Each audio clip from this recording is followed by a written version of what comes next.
doing such fun sounds with our little dancey intros lately. Sound is release. It's amazing. It's so healing. It is. It is. It is. It's needed today. So today we are going to be using the power of our voices here, as we always do, to speak Always. out about what we perceive as real, right? Bring some Mhm. more information and perspectives to people. So, just in case you've not been here before, this is the Inner Tapestry Series where we talk about things related to humanity, blueprints, cosmic patterning, all that good stuff. And today we are here to talk about the most current and recent event that is on our hearts, which is the 2024 US election. And what's next? What comes next for us now that we have landed in where we're landing? Yep. And we're going to move forward with what is. So, how do we do that? So, Red, if you would be so kind to introduce yourself to our audience. Well, thank you all for joining. My name is Red MoonEagle. I'm a psychic catalyst, a teacher, and a healer. And we're going to go back to catalyst a couple times today. But change is afoot. Chaos is here. And let's talk about it. I'm all Oh, about this. yes. And just in case you don't know me, I'm Safrianna and the Queer Spirit Guide. I'm a licensed trauma therapist, a healer, and a teacher of some time. And I am here to try and shine light on the impact that we have on one another. And that's what's really, really heavy on my heart right now is the impact that we're having on one another. And, as we've landed, we have our new president elect who has been our president elect before. Some people seemingly loved what he did when he was in office before. Some of us didn't. But we survived. We got through it. And, we then had another presidency that kind of was status quo-y and, you know, kind of an average presidency. And now we're entering a chapter that truly is unprecedented in Mhm. many different ways. Many different ways. And so I have some concerns. Most of the people that I know, love, trust have some concerns. And there are also this wide swath of people who clearly thought this was the way to go. So, all right, what do we do with that? Well, I love that question. What do we do with that? What do we I do with think that? probably one of the big things that I've said a couple times in conversations is we have to not be in fear. And there's a lot of fear. There is a lot of, and it's genuine. I Yes. do not want to diminish any of those emotions on both sides. There's sides of fear of what the other, and I'm going to use that word loosely, other will do on either side. Okay. And it's important that if we shame, fear, trigger disappointment constantly with all of the others, no matter what side you're on, we are going to stay in this loop and the divide will only get larger. Yeah. Yeah. And it's one of the things that I've talked about. I posted a status after I received the news that got a lot of traction. Like a lot of people were liking it and reposting it and sharing it in their posts. And it was essentially, I see we chose the catalyst timeline. And somebody commented, well, both paths would have been catalysts. And I was like, absolutely. But this is the more bombastic, volcanic catalyst timeline.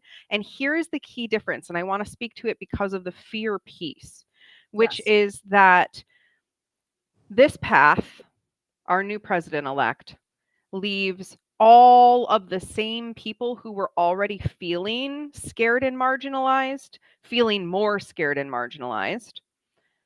Whereas the other president option would have left those groups feeling more safe and more grounded. And then the rest of the groups, maybe, I don't think the physical safety thing is the same there at all. And that's a whole other topic. But we chose the path where we're continuing to protect white people over, and specifically white straight people and families, traditional families, and Christians over all other people. And that doesn't set well with me because no one is free until everyone is. And the the biggest argument that I've heard from people who did vote Trump in, I understand, which is the economy is on frickin' fire. I hear you. We're all being impacted by that right now. Every single one of us is being impacted Oh by yeah. that right now. Oh yeah. And when you actually look at the policies, that's not what his policies are they're not going to help the economy for the people who think it's going to help them. And that's where I'm like really struggling is we're all starving right now. Essentially, we are all grappling to survive. And the promise that was made was essentially you and your families, white people, straight people, will see the benefits. And that is assuming that you're making over $360,000 a year. There's the kicker. So Right. I know most of the white people I know personally and am in relationship with are not making over $360K a year right now. So they are in a bracket that I don't know that they understand they're not going to be included in. Also, hi, Jess. I'm so glad you're here. You know, one of the other things I saw your post about the catalyst part and I giggled. I went, hee hee hee. I figured you would. I did. I couldn't help it because my whole life, I have a life theme of the catalyst life theme. I am the person who walks into a room and I drop the catalyst energy. I I really can't disassociate from it. It is with me. It's like a miasma. For the first part of my life, it felt like this miasma of constantly triggering people. I walk into a space and I just trigger every single person in the space. And there was a lot of confusion with that. And also a lot of just being hurt and not understanding why my thoughts, my opinions, my beliefs, my desperation to have equity and equality in the world was so radical. Yeah. And as I grew up, as I got older, that conversation became part of our paradigm. Like when I stepped into the social work master's course last year, I went, oh, sweet. There's actually classes where we're talking about this in an open, educated way and nonpartisan, non like divisive, but more inclusive with language of understanding the disparities and the biases that we carry. Now, and I'm going to say this, I'm a pasty white chick. Okay. I'm a pasty white chick. And if you made the assumption when I talk about my husband that I'm straight, or you make the assumption if I don't say that I'm alternately spiritual, you probably wouldn't know. If I didn't say that I was in the queer genre of identification, you probably wouldn't know. If I didn't explain that I am of a mixed race heritage, you probably wouldn't know that. Do you know I'm poor? Like, I'm poor. I mean, I've lived in my car a couple times. Everybody's like griping about people living in their car. I've done it twice because I didn't have a choice and way Right. before it was popular. Like, we make assumptions, and I've lived the paradigm of being the catalyst in a room of assumptions Yeah. my whole life. And it wasn't until probably about 10, 15 years ago that I just threw my hands up into the universe and went, fuck it, universe. I'm just going to be the catalyst. And when I did that, ironically, it started to make more sense. And obviously, from my psychic catalyst title at the bottom of my name card here, I've embraced it. And I've embraced it with more understanding the more I've lived in the world, especially since the dark time, especially since the integration of the bio numbers and having a language to explain it, because that's part of what people miss. They make assumptions because they don't have all the pieces. They've never walked that walk. If you've never experienced it, you don't know what that is. Am I going to understand what a Black woman's experience is? No, absolutely not. Never been there. I'm not going to understand what that is. Am I going to understand what a Mexican immigrant, an indigenous Native American Mexican coming across the border fleeing Venezuela in a dictatorship? Am I going to know what that is? Nope. But, and can I have compassion? And can I have an understanding that they have fled persecution, that they have traveled across many countries to arrive here with this idealized hope that people still have in the world, that America is a land of promise and hope. And I can have a great deal of compassion for those people, because all of my family's immigrant, except the indigenous part that was here before, right? All of them are immigrants. And my ancestors contributed to the decimation and genocide of an entire populace of people. And I am watching in real time those descendants of colonizers and descendants of immigrants from the indigenous people of Mexico continue to contribute to the idea that we're a land of promise, when we can't hold up that sign. We cannot hold up that sign because we are constantly still othering each other. Yeah. I've argued for years, like I'll never become part of a political party. I can't, because as soon as you belong to a political party, you have now othered someone. Oh, that is, I just want to leap into that for a second, because it's so heavy on my heart that when we had the opportunity to be compassionate, none of us really did. I'm talking collectively, right? I know individuals who did, but on the collective whole, very few chose compassion as the route. And there was this heartbreak that I experienced because I somehow got on both the Democrat and Republican presidential campaign emails. I did too. Not quite sure how, but I was opening them for a while until I unsubscribed, and the emails were almost identical. And it really was just, the other side's going to do this to you. The other side's going to do this to you. Be in fear, because if you don't vote us in, there's going to be more fear. And I will still argue, based on all of the data that is out there, that there would have been less fear with one selection over another. But again, we're here, so I got to accept that. And how did we get here? We got here through playing the us versus them game for freaking ever. For a long time. Yeah. I mean, it has been that way. I mean, you have to really go back to the beginning of how people colonized the United States. I mean, people think of the Puritans came to the United States to get away from religious oppression.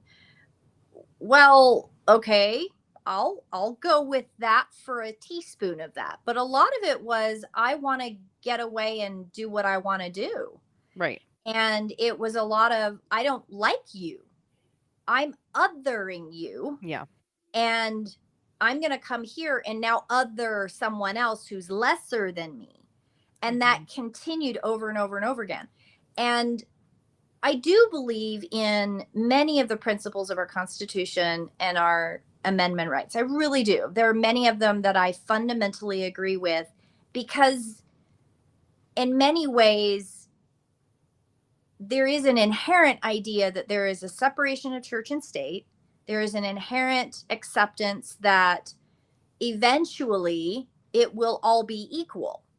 And I don't know about you, but I went through civics class assuming that as a woman, I had equal rights to a man. And I kept going, now I keep getting told that in civics class, but that's not what's actually happening in the world. And that's not what's happening to my brown brothers and sisters. It's not happening to my indigenous brothers and sisters. It's not happening to a whole slew of people with disabilities. Like, the assumptions that come with our bias continue to help media in general and the party system feed into the othering of other people. I'm part of a population of people that has been bullied a lot. I mean, a lot. And maybe you've never been bullied. Maybe you never experienced that. I mean, I had never experienced workplace bullying until I experienced it in 2013 and 2014. I was absolutely horrified. I was like, oh my God, this actually happens to people. And I didn't even know it was happening to me until I fell apart. And it was an eye-opening experience. We should not all have to go through severe trauma to be compassionate, that can be a thing that happens. I know. I know. And one of the things that I always say is like there is enough suffering in the world from just health related crises and natural disaster for us to Right. have plenty of suffering to source from and have enough Right. shadow and conflict and all of that. And yet we don't. And yeah, I want to read Sarah's comment here. She said, America is a culture of exile and supremacy due to deep wounds that were brought in when colonizing the Americas. Yeah. And Yep. we're seeing these wounds continuing to play out in real time.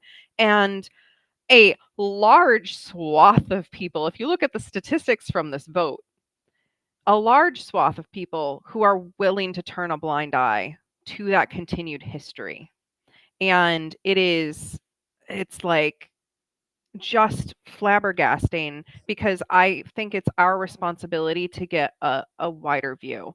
Like, I don't every time that there's been a candidate for any party, I do my research on them and I dig in and I look at things and one only needs to look minimally to find a laundry list of issues Right. from who we just voted in, like a real laundry list. And this is something I want to speak to because I want to speak to this in every freaking industry.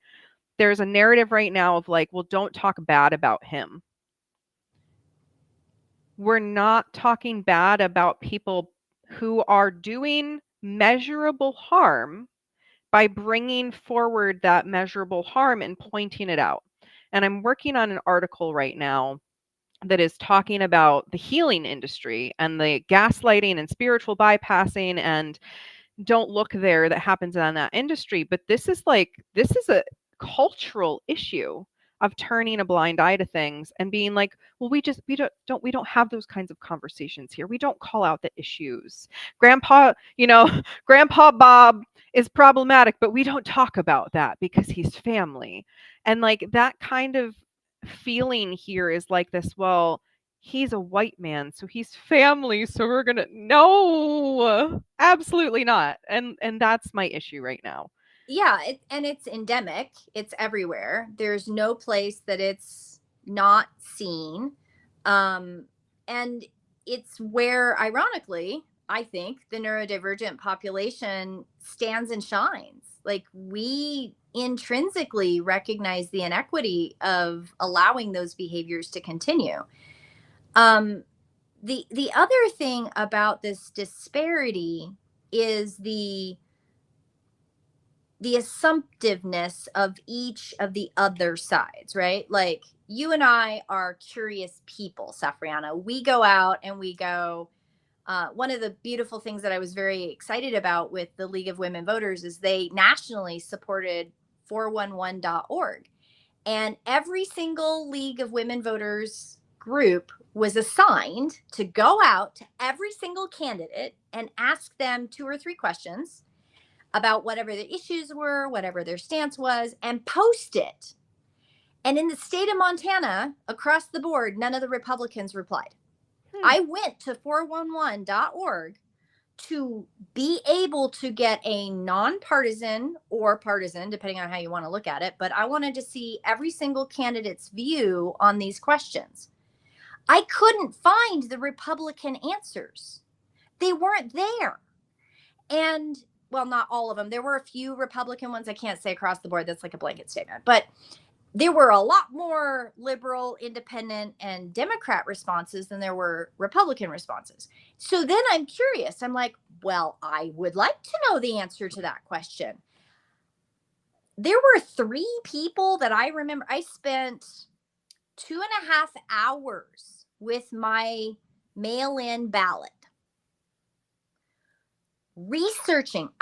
Because I didn't know who was on the ballot. First Hmm. off, I struggled to find where that was listed. 411 had them listed, but I didn't know where to look until I knew where to look.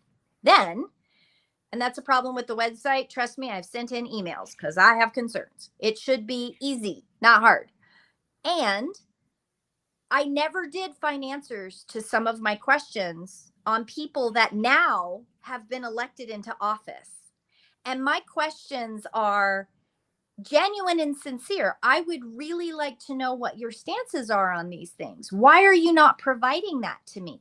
If I'm supposed to make an informed decision, I'm going to do exactly what I recommend everybody to do.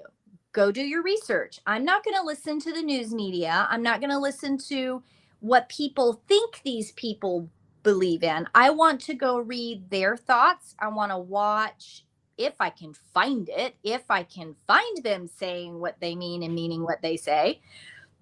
I mean, there was one in one party that I watched two separate videos and they said opposite things. And I went, well, I'm not going to vote for you because you don't make any sense. No congruence. And they weren't Republican. They were in this other category. So we're doing what humans do best, okay? We as spiritual entities coming into a human meat suit, we filter everything through our bio number. Okay, everything's filtered through that bio number. So if that bio number is triggered in fear, you're going to go to where your bio number fear place is. And when you get a group of people that all don't want to be left out of anything, they're going to go in the direction of the path of least resistance. I always think of it as like water. Water is going to go to the one crack in the wall and grow mold. And as a group, they call it herd mind in some places, you know, as a group, we rely on somebody else to have done our work. And I'm not shaming anyone with this statement.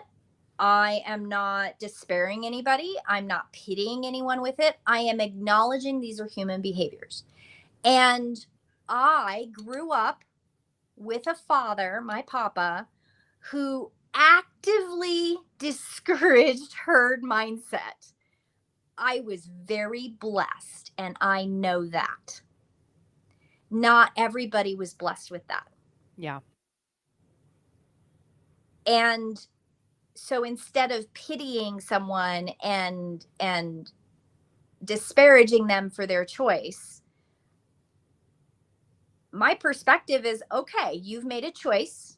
You've elected the orange Oompa Loompa. Great. Awesome. Okay. Now, I'm going to hold you accountable for that.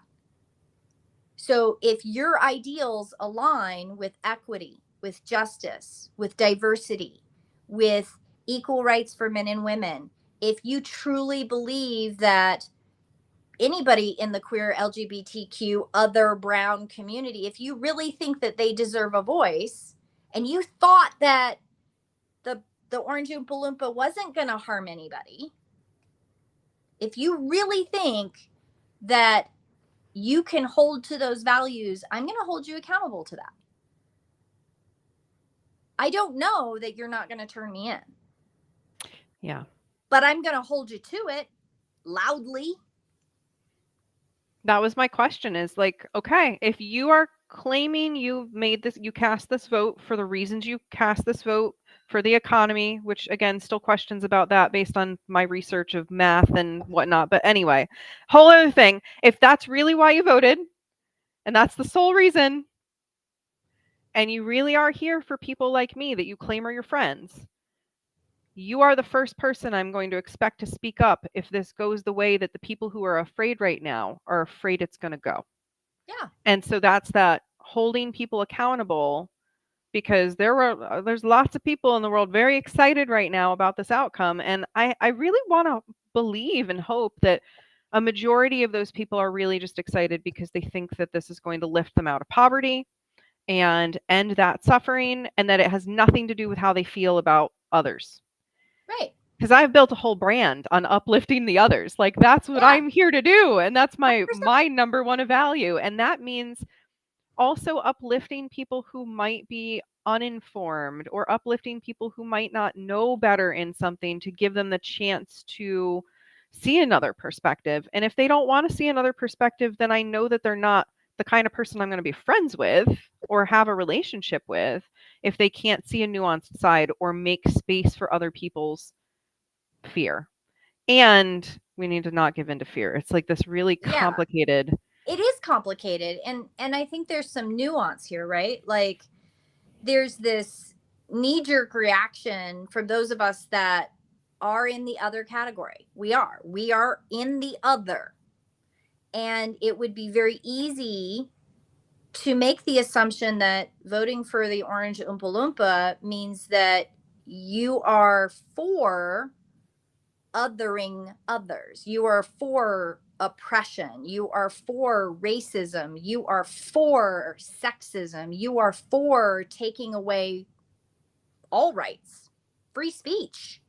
You know, there was an article I was reading several months ago, and it was about gun rights. And you know, there's an assumption that everybody who voted for the orange Oompa Loompa is a gun activist, right? And we know from the numbers that's probably not a true statement. And can you support the Second Amendment, the right to arms, and also be supportive of minority groups? And it was a very interesting article. You get to the end of the article, they don't tell you their answer. They don't tell you their opinion. Go think about this. They just want you to think about it, because we're not deeply thinking about things. We are reacting because we are reacting due to our own trauma responses. Yep. And one of the things that came up in a conversation that I want to write about a little bit is social workers, counselors, medical professionals, firemen, EMS, police department, your local constabulary, your local DPHS office, your food stamp office worker, your social security person that sits in the social security office who already has a lot of bureaucracy, poor things. And all of these people that provide social community services.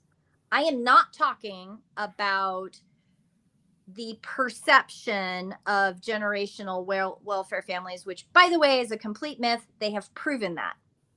We'll put a pin in that for later.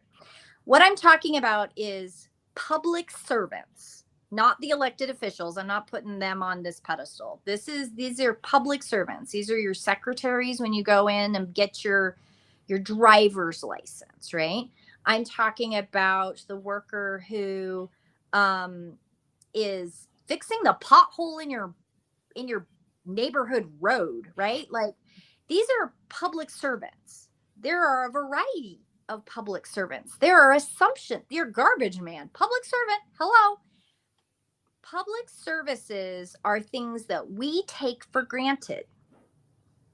Has anybody paid attention to the poor water district person who is fighting tooth and nail to make sure your teeth don't fall out of your children's mouth because you're paranoid about fluoride? That's a thing. Everybody's got these issues, right? Like, I have an issue with this. The government.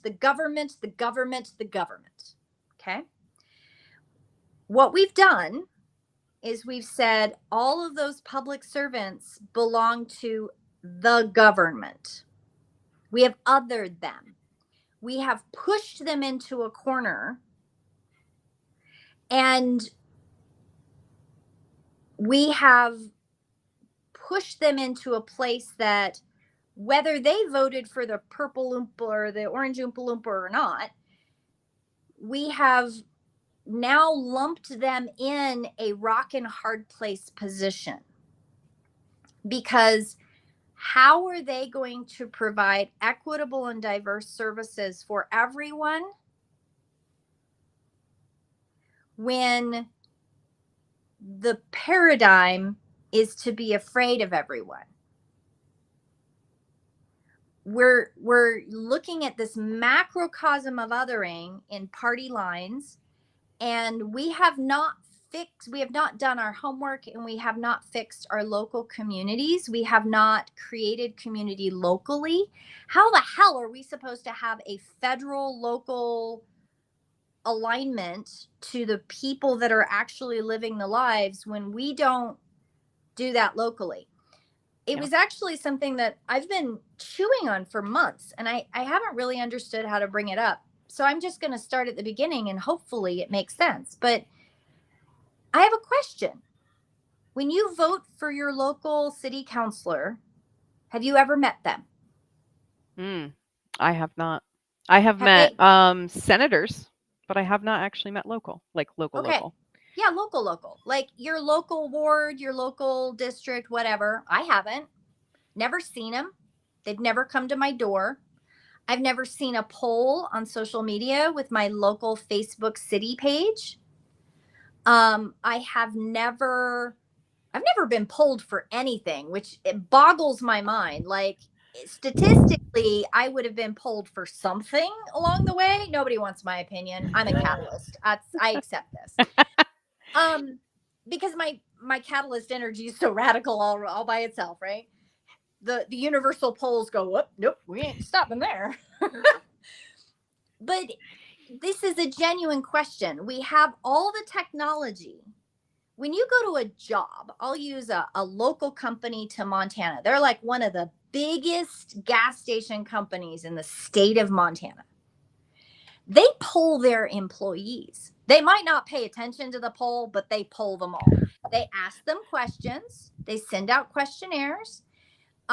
They're constantly getting feedback. What they do with it, who the hell knows? But they're at least asking. It makes the employee feel like at least it's going somewhere, right? Like your voice is being heard. A lot of big companies, they ask questionnaires. Now they're supposed to be like anonymous, you know damn well they're not. But at least they're asking, right? My local reps don't ask me shit, Yeah, makes you wonder why. right?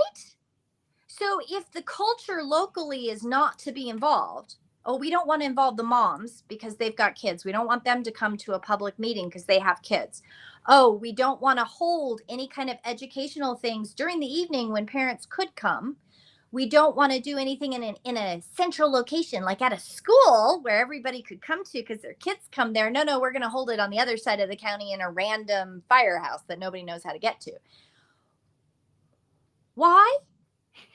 Okay. So that's the first question. Then my second question is, if the local city council people and the local reps that you're voting for don't ask you questions, they don't want to know what you, the populace, actually want and need because they think you're too dumb or you're too busy, right? What happens at the county level? Well, again, I've never seen one of them. I've never met them. I've even gone to places they're supposed to show up and then they don't show up and they send a secretary, which baffles me. Oh my word. People Having say, worked in well, a senator's office, that actually makes sense. That's right? a whole other story. And then you go to state level. And this is the next question. They tell you in all the social media, Safi, you've seen it. Call your senator, write to your senator, be involved, right? Do you know how many letters I've written? We don't even need to go there. We could Yeah, probably, no, I've signed so many petitions and right. Why aren't they coming and why isn't it an open forum before they're elected? I want to know who they're actually representing and where is their money coming from, because I can tell you that it's not just state senators that are getting money, it's the local people too. But logic tells me that, not proof, because I haven't been able to pin anybody down to ask a question. If you go to a city office, I guarantee you any time of the day they're busy and out to lunch. I've had that happen a few times. Random days, random times of the day. I mean, when I worked in a senator's office, I never met him until after the internship was over, and I was getting the opportunity to say hello to him and shake his hand and take a photo. Like These are the not hands gods. that no, they're so hands off and so circling back to the very beginning of I think part of where we were going with this is this there is no external savior coming to fix it for you. No. No one that you elect, right? Yeah, like I have my opinions about who may have been better for the future, but at the end of the day, neither of them are going to fix all the fundamental problems as an individual, right? No. And so We have to do our due diligence to stay informed, to own our impact, to have conversations, to create community. And it's really funny. I've been living here where I presently live for a year now. And I've never introduced myself to the neighbors because I didn't know if we were going to settle here. And now I'm like, it's time. I need to go because we've decided to settle here, first of all. But second of all, like, we need to know who our neighbors are and see them as real human beings, not just whose flag did they fly outside their house. No. Because, again, like when we actually start to have the real conversations, for the most part, people are just ignorant. They just Yeah. didn't know that this was what things were going to look like. They just didn't dig deep enough because they've never been invited to. They've grew up their whole lives hearing, like, just listen to the authority. Just listen to the authority. God's got you, or your teacher or your coach or your parent or whoever. Like Right. they've got the answers. So that's okay. Well, we're also told that community is church. And I'm going to poke a big ass hole in that. I'm not Christian, never will be Christian. You're not going to put me in that hole. I challenge you to put me in any hole, actually, because I'm not sure I fit. But overarching, there's a dynamic, and there's actually what I call well, they'll call themselves this, but I'm going to say it as well: recovering fundamentalist preachers. And they'll say, like, the whole paradigm of being against any kind of social services with conservative Christian groups is that they want the church to be the savior, so it gives them an opportunity to gain membership. And so it's not just introducing yourself to your neighbor. It's, I remember hearing stories about block parties. People would have block parties just to get to know your neighbor. Yeah, every neighbor, you've got a Karen in every group. It's great. And but there's an acceptance of difference when you welcome people into community. We have to be more involved. I'm involved as much as I can be involved. I've had a lot of stuff happen in the last month in my life, and I'm still involved. I can honestly say, going into the election, I did what I could, as much as I could, with the things on my plate. Could I have done more?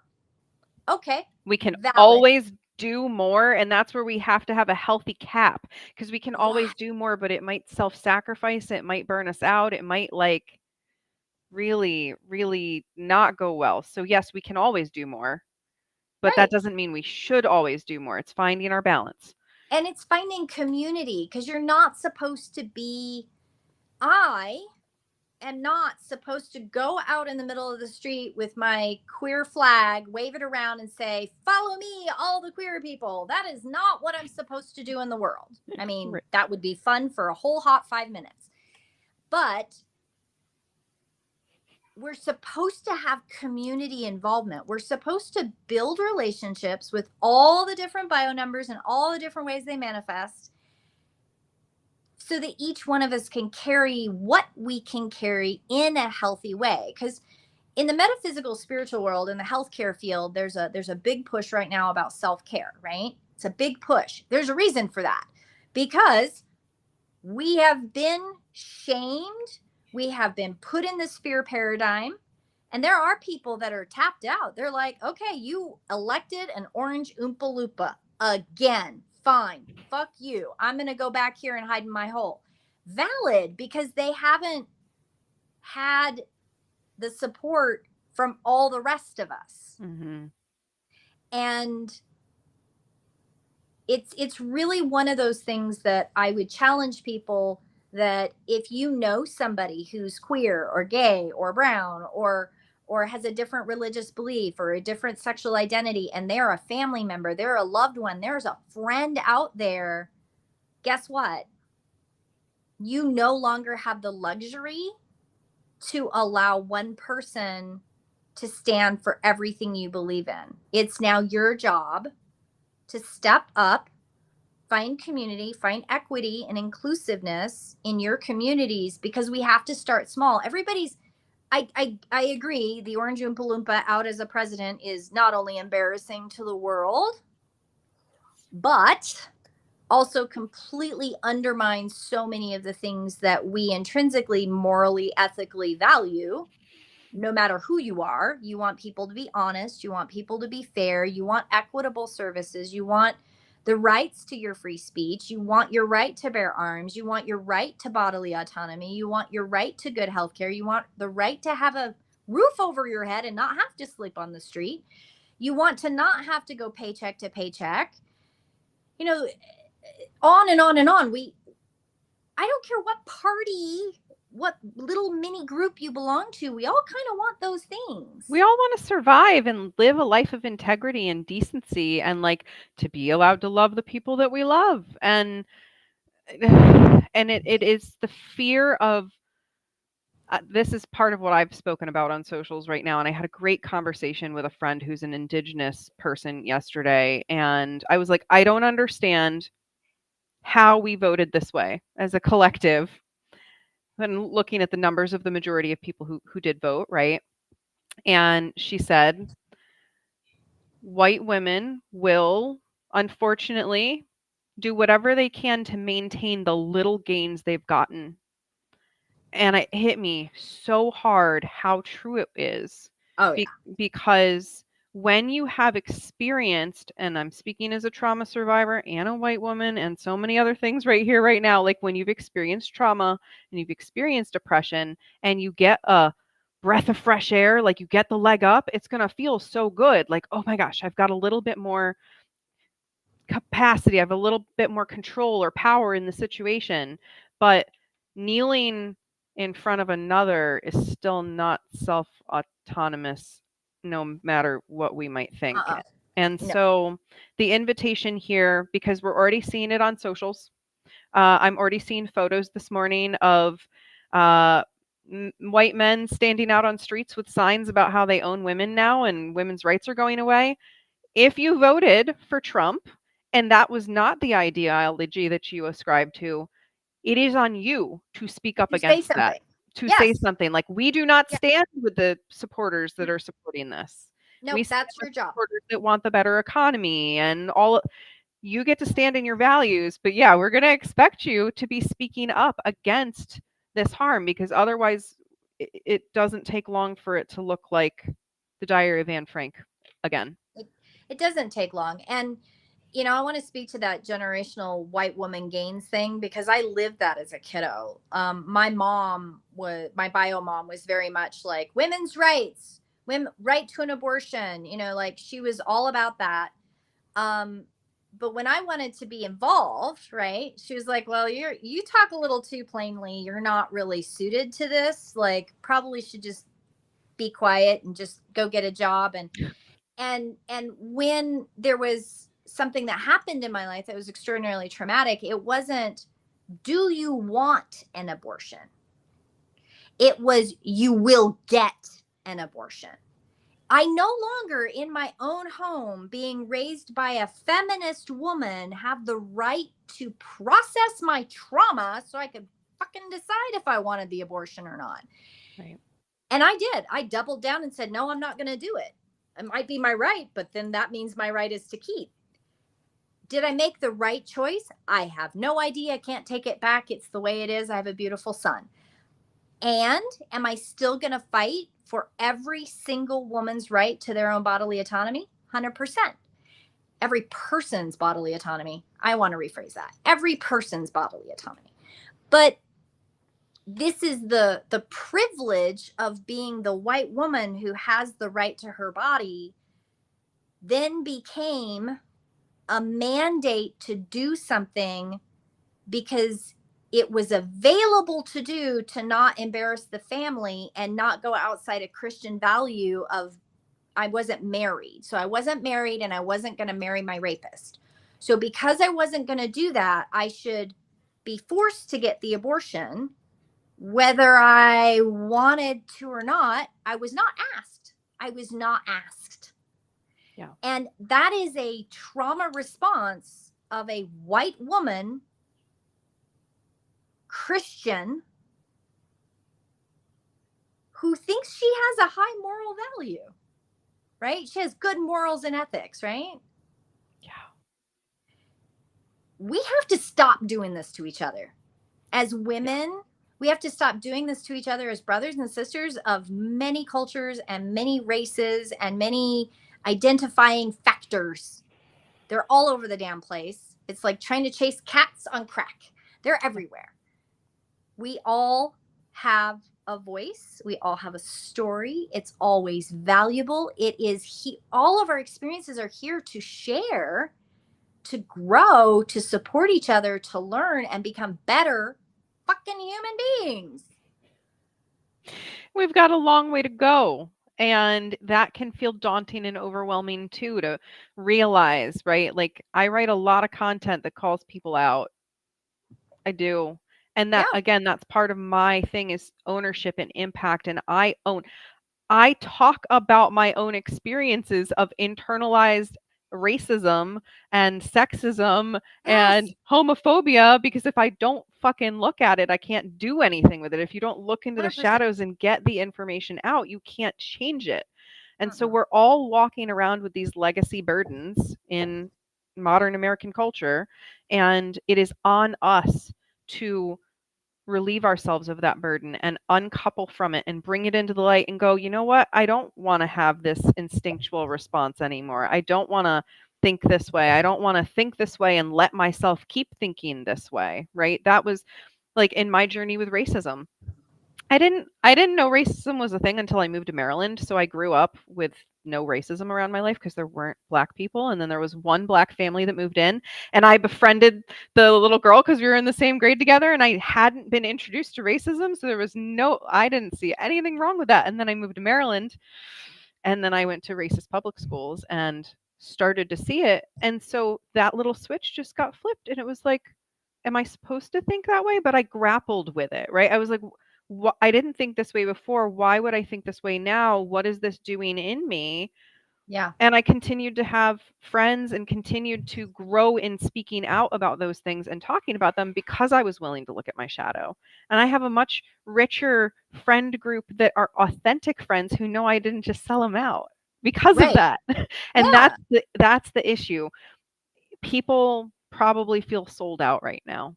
And that's Oh, why yeah. they're angry and afraid, and there are so many. 1 in 6, this was statistics as of, I believe, 4 years ago. 1 in 6 as of 4 years ago, adult Gen Zers was queer. Yep. So that's the adults. The youths that are coming up are gonna be even more queer. So we basically just said potentially 1 in 6 Americans is, an other. And that is mind-boggling to me, period. So, we Well, have to keep talking about this. we have to keep talking about it, and we also have to talk about relevance in generational education, how people have been educated. I look at my stepson. He didn't vote, and I was like, I kind of wish he had voted. And he ran out of the room. Like, he hasn't talked to me in 2 days. And that one statement triggered the disappointment piece. And Uh-huh. I should have phrased it differently. Totally on me. I'm going to have to eat that humble pie and have that conversation. But that's the thing we all have to do. We all have to engage all of the generations. Mhm. Like, I belong to the League of Women Voters locally in my chapter. I think I'm one of the youngest. I don't think I'm the youngest, but I think I'm one of the youngest. And I'm in my 50s. So I'm looking at a group of older women who, when our diversity person volunteer, it's a volunteer position, she's the diversity equity representative. She's like, hey, we need to put we need to put people's pronouns on their name tags. The entire group went, no, we don't feel like that's necessary. And the diversity person and I both went, huh? What? So I've been practicing. I've been educating and practicing a group of older women that do not understand. They don't understand the necessity. They don't understand, and granted, I'm an ex-English teacher, so I still struggle with, that's why I don't use they for myself, because technically, according to the definition, I should probably be a they, But my English grammar We're going to piece, talk about that on another episode because I am the queer spirit guide and I am here for all queer identities are valid. And that's a whole nother story for a whole other day. You do not have to be a they, but yes. well, I mean, it's one of those things where I get it, and at the same time, my You don't get brain it. won't let me say it that way. It's really a grammatical how something sounds, and it's a very interesting paradigm to be in and as part of the LGBTQ plus community. None of us are perfect. And we're not. And so I've been using that as an opportunity with this group of older women to, when they come up and they go like, "Hey, I'm Daisy." And I go, "Well, hello, Daisy. My name is Red and I go by she, her pronouns." And I always get the like, "I don't know what to do with that. That's obvious. You're a girl." And I'm like, Right. "Yeah, but," and it's very interesting because I've had one-on-one conversations with different people that has definitely made people uncomfortable, right? Like some of these women have gotten very uncomfortable, and yet they keep coming back. They keep asking me questions because I make them uncomfortable. I'm not going to pussyfoot around. I'm not going to sugarcoat it. I'm not going to be unkind, and I'm not going to be partisan about it. But I represent in a group of women an entire population of the United States. Mm-hmm. And I can feel the weight and the responsibility of that. And I take it very seriously. So I don't want to sabotage every other person's opportunity to ever join. And at the same time, I can only do it in small tidbits because that is a lot of weight. And I welcome any and all women, and they accept men too in the organization. Join, have a voice because it's nonpartisan. But it's a small example of something that I've been working on for a year. And we cannot, looking at all the people that voted, we have to hold them accountable for what they say their morals and ethics are. We also have to hold ourselves accountable. We have to go, okay, we hoped, yay, we have hope. That's great. I did too. I expected it to happen, and I still had hope it would not happen. So now none of us have the luxury. Right. None of us have the luxury to continue to just quote unquote have hope and hope somebody gets rational and hope somebody becomes educated or somebody figures it out. There's so many things that are being flung around on both sides. I don't belong to any of them. Yeah.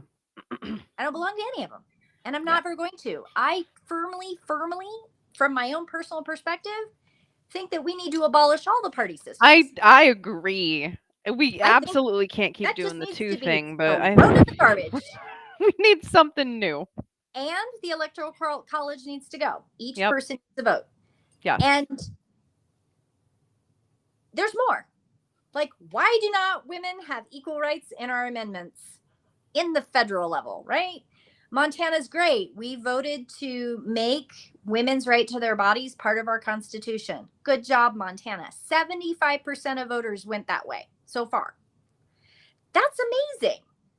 And yet we put somebody in office that wants to do what Trump wants to do, which is to outlaw all abortions everywhere. Yeah. Does And no one see the contradiction? yeah, and that's the thing. I've seen the argument like, well, he said he's not going to do that. Well, what is in potential legislation is to remove the ability for anyone to access the technology to do that. And so Right. even if the states had the right, if he cut off or the government cut off access to certain supplies from everybody, then that would effectively be a ban as well. So there's a lot of different angles there. And this is why, again, we need to have nuanced, educated conversations about what things actually say Right. instead of assuming what we're told by an authority. That is one more thing, about this women's rights and women voters and this league and all of that is when I was talking to my friend the other day, She worked for Planned Parenthood, like at a political level, and did phone calls back in the early 2000s. And she said they would just ask, like, do you know who you're voting for yet? And she said about 80% of the women who would respond on the phone said, I haven't asked my husband yet. Yep. Yep. Your voice, every single individual person's voice matters, and no one else can determine your truth. Only you can. And so, if you are coerced into a certain perspective, or you feel like I'm not allowed to think anything else, right? There's an invitation to step into something new, to know that the most important thing you can do is be authentically you and to speak your truth. And I'm disappointed on all the people who didn't vote, right? Like, there is a disenfranchisement of voting right now. I have talked to so many people as a therapist and as a teacher who were like, Mhm. votes don't matter. It doesn't matter. Yes, it Right. does. We're It seeing does. that right now, Yep. especially with the number of people who didn't. So your voice matters, your vote matters, your perspective 100%. matters. And again, like, I'm not going to blanket hate you if you voted for No. Trump. I'm not currently in a state mentally and emotionally where I can hear all of the reasons why you did vote, because Right. I need to take a breather and regroup because I've been on the ground fighting for a long time. But I'm here to have those conversations. Mhm. Red and I are both like, Please. we want Please. to have nuanced conversations and to hold people accountable. Ultimately, that means holding us accountable too. And um, right now, what we most need to do is be compassionate towards the people who are scared and help them get out of their fear. And we do that by all American people standing up and saying, I'm not going to see my brothers and sisters be harmed. I am Right. not going to let my brothers and sisters of this nation be harmed by anyone, including the government, if it should come to that. And I'm going to keep holding the hope that it's not going to go that way, and that all of the fears we're experiencing right now are not going to come to fruition. But we have to be prepared to take care of ourselves no matter what. Yeah. I mean, taking care of yourself, having hope is great, but it does nothing without action. Like, Correct. hope is not stagnant. We talk all the time on this channel about shadow and light work, and it's not stagnant. If you think you can be in a homeostasis position and stay there forever, great on your delusion, but that's not real. And I'm going to call it what it is, not to be demeaning, but I've been there. I've been in a place where I've had to hold that homeostasis to survive, and also known, like, okay, I'm gonna have to be uncomfortable to heal from this. Yeah. And I have hope with accountability. Okay, we know statistically the numbers right now are scary in domestic violence in our country. We know that it is getting worse. I don't want any fellow woman or anyone in a partnership of any kind to feel like they can't say what needs to be said, that they don't feel safe, that they feel trapped, that they feel unseen, that they're never going to be able to get out of a relationship. I never want to see ever again, and I know I'm going to see more of it, but it horrifies me that we would put a woman in jail for getting an abortion. I don't. I don't. I just don't. And this is one of the things that the inner tapestry, right? Like, the name of our show is the inner tapestry. What is the inner struggle that you struggle with out in the world? Because we've talked about a lot of highfalutin, like, okay, life themes and vibrational frequency and what's a null void. By the way, the purple Oompa Loompa is not a null void. No matter how much everybody wants to make him a dark entity, he's not. I don't know what the hell he is, but I The know he's very not. flawed human being. Actually, I did see him from afar once. We could go into that, but that's a whole other thing. I've never met the man personally. I've just seen him from afar. The I mean, pretty much everybody's seen him from afar at this point. Anyway, sorry, couldn't help it. Um, but there's this every single entity, and I've said it before on the show. I've never met an evil entity. I have met a lot of entities that are very traumatized, living in a human meat suit experience. So far, I haven't met anybody that's not human. So far, that could change, but so far, I will caveat that with despite interdimensional other things, that's a whole other thing. But in the Inner Tapestry series, the whole part of it is to talk about the difficult things, bringing forward the shadow so it's no longer the shadow, it's no longer scary, it's not the monster under the bed. And let's bridge the divide, hold each other accountable, hold each other up to be participants in the world that we want it to be. Yeah. You know, I belong to a historical recreation. I belong to a couple of historical recreation type groups. And one of my favorite groups is a group of mixed heritage people. And one of the guys, I think he's the one who started saying it. His name is Dandy Wellington. And he is an African American descendant. And he says, vintage style, not vintage values. Go look him up. He's hilarious. I love him. And there's a whole group of people that we all say that very much so. I mean, I have a tendency to dress up in my own style. And when people ask me, like, why would you do that? You must really like being a homemaker. Or I've had people make assumptions it's because of religion. And I'm like, historical fashion, not historical values. And in the Society for Creative Anachronism is another historical group that I belong to. And there is this perception that because we recreate the Middle Ages, we must want to go back there, like no flushing toilets, no women's rights, etc. And the hilarious part of that is that this group came out of the 60s. Like it came out of the hippies, the hippies that wanted to hang out in their backyard and dress up like princesses and dress like knights and believe in the shining knight in armor and the romanticized view of chivalry, right? Mm-hmm. Well, the romanticized view of chivalry in the Western white colonial viewpoint, I'm going to clarify this, is very much do the honorable thing. Okay. When you deconstruct all of that colonial bias, you deconstruct the separateness, you start looking at the idealized view of chivalry means equitably across all races, all genders, all social strata. So you can have somebody who goes through the play fight to become the king and he's been at Walmart for 20 years. Like he's not your CEO. You might have a doctor too, but you might have somebody who's worked at Walmart.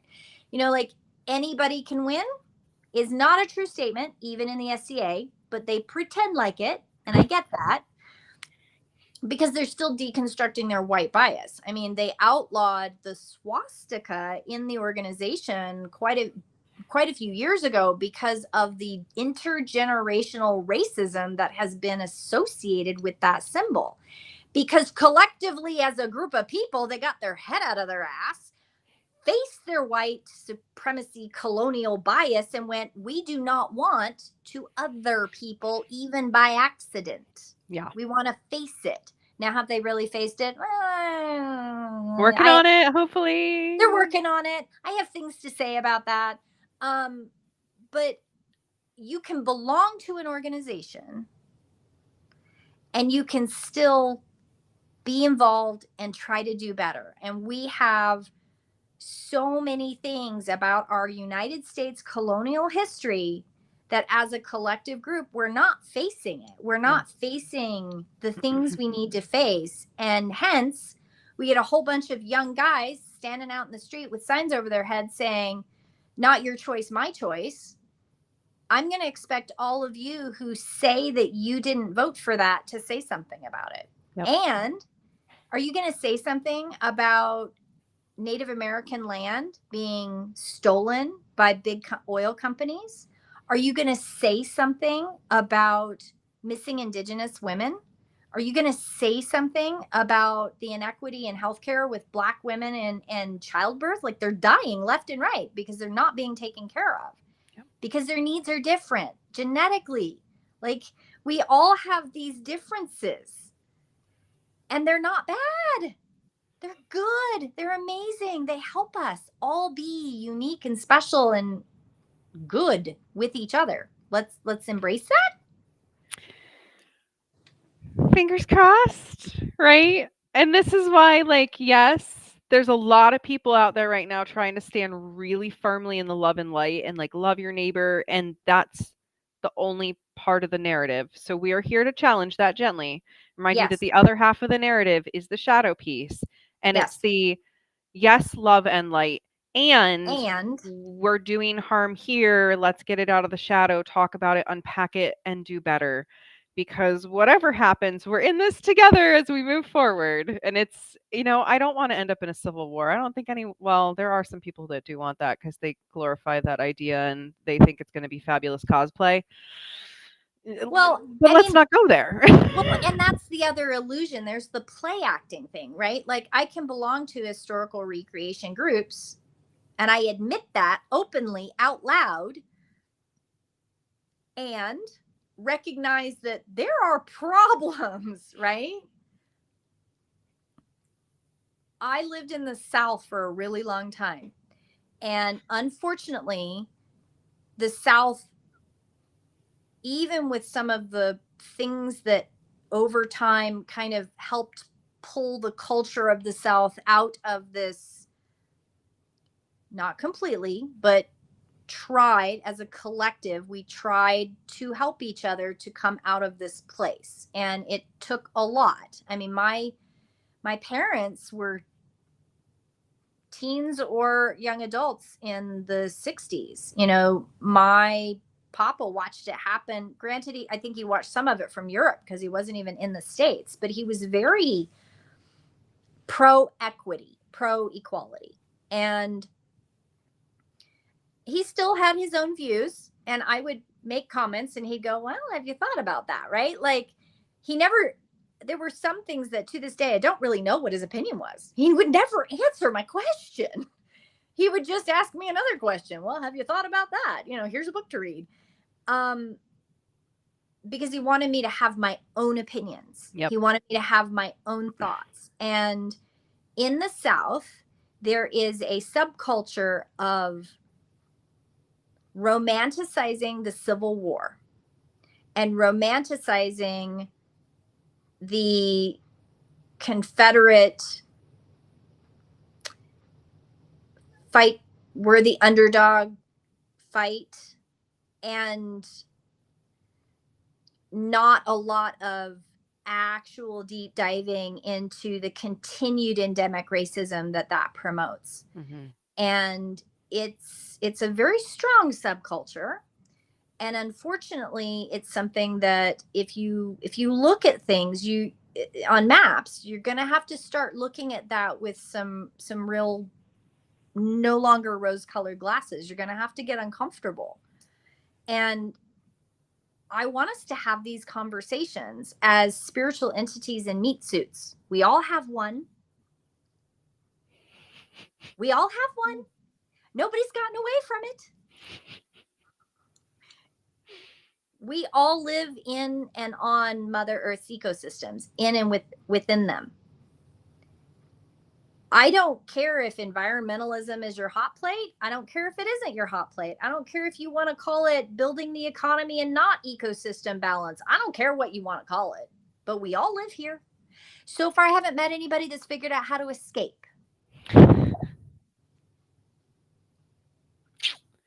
Yeah. If you figured out how to escape, please let me know. I'd like to know where that doorway is because I'd like to go there. I don't care where there is, but I want to go there because I'm curious and I'm like a cat and it's a door, so I'm going to go through.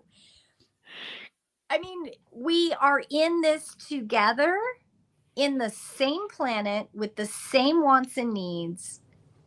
We all want the same things. Yeah.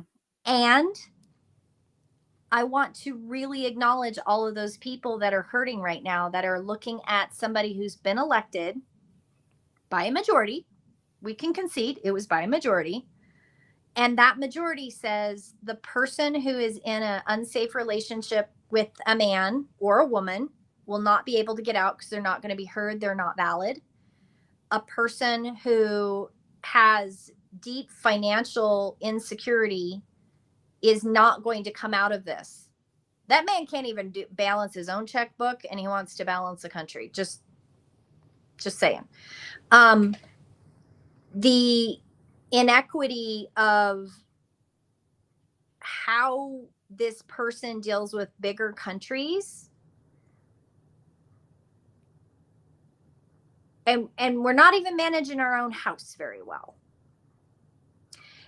There's a lot of acknowledgement that needs to be had in the real world, and the acknowledgement of that spiritual entity that knows it doesn't feel right but doesn't know what to do. Trust me, you have no longer have the privilege to be silent. It is your job now. Every single person right now, their job is to stand up for the inequities. It's your job to stand up for anybody that you think doesn't have a voice, because they need that voice. And we can't run away. I'm going to just throw this out there because you and I talked about it, but I have to throw it out there. There's an assumption that we can just run away to Canada. FYI. Just in case somebody's not paying attention, the Prime Minister is cut off. There's a moratorium on visas right now in Canada. And they did this because they had a boom. They had a really big boom and a housing boom. And part of the housing boom also means their public works are overstretched and they're trying to find equilibrium. If you think you're going to run away to Canada because you don't like the United States and it's the closest neighbor, I think you're going to be mistaken. There are countries that you probably could go to that would probably welcome you. And what are you going to contribute to that culture?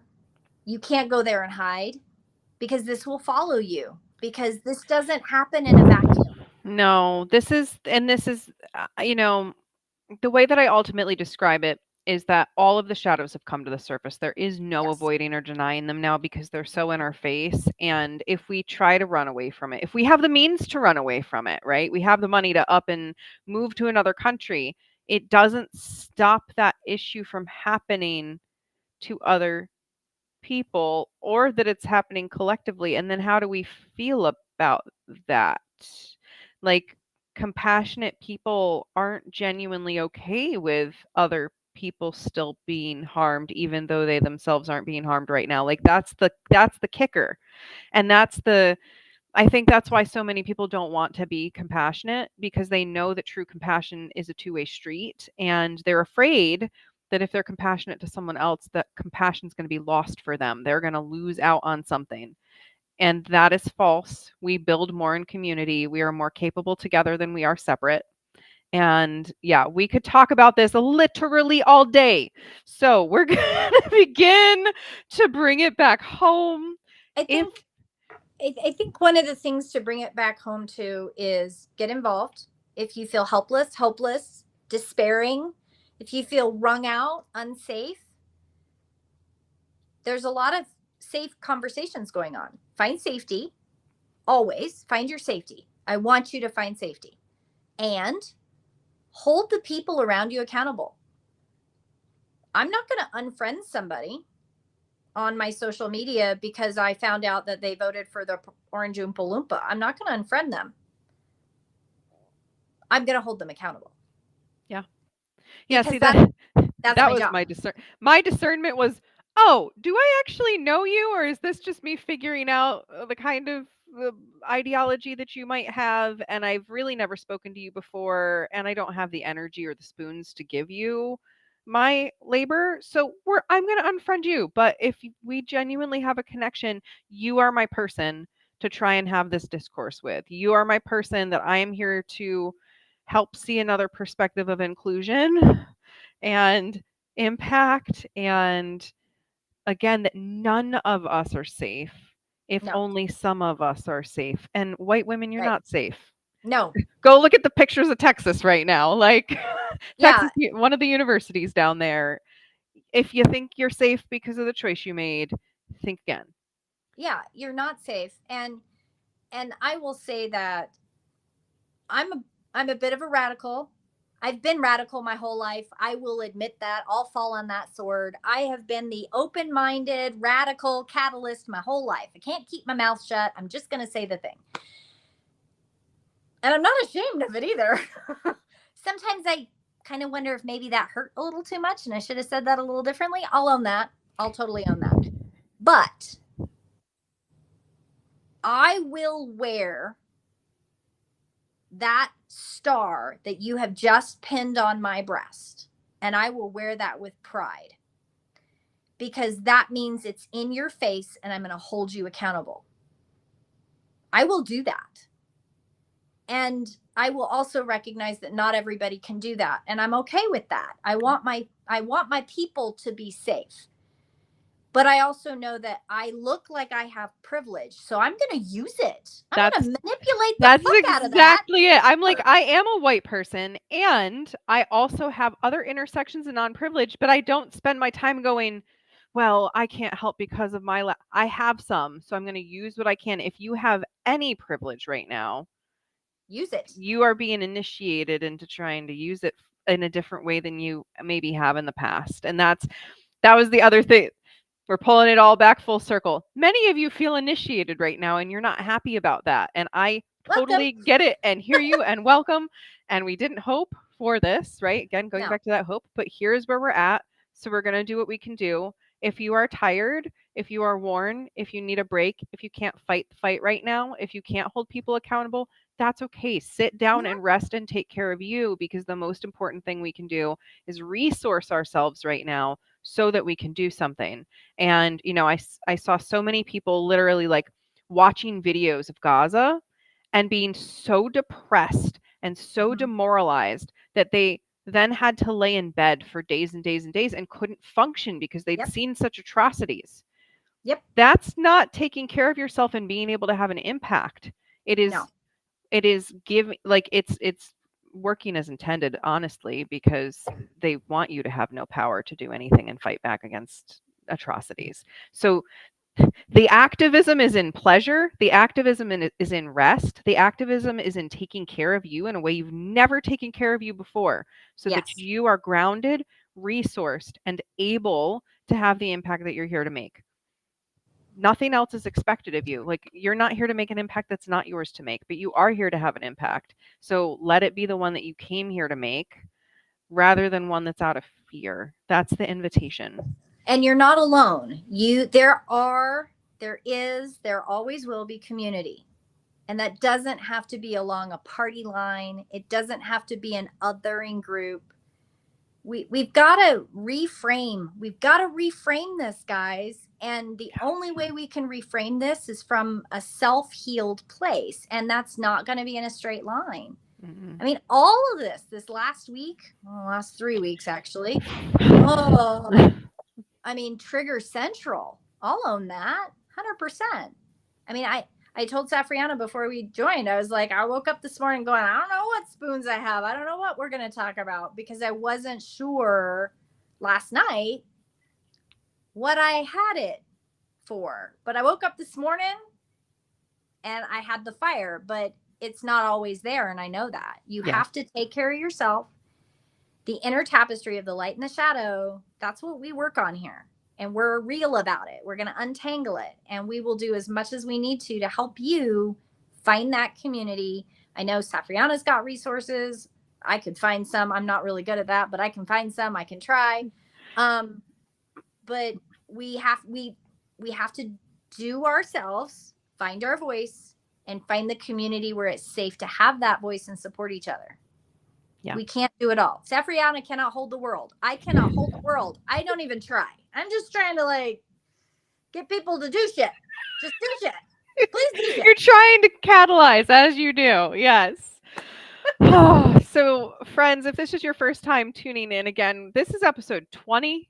So there are a whole nother 19 episodes of us talking about the shadow and light journey through a variety of different lenses, different systems, different blueprint aspects. Go back and watch if you feel like it. They're all on YouTube. There's a playlist. And we'll be back in another 2 weeks. So if there is something that you're really wanting us to dive into, of course, we have a list of topics that are kind of on the back burner. This was obviously like, okay, we're bumping the program out because we need to talk about this. But if there are follow-up things to this that you'd like to hear, or more nuanced perspectives, let us know. We're here for you. I love nuance. I love to talk about the little things. The little, well, do you see how this versus this? And the little thing brings me joy. So, yes, until next time, friends, thank you as always. Red will be back in 2 weeks. Until next Breathe. time. See you soon.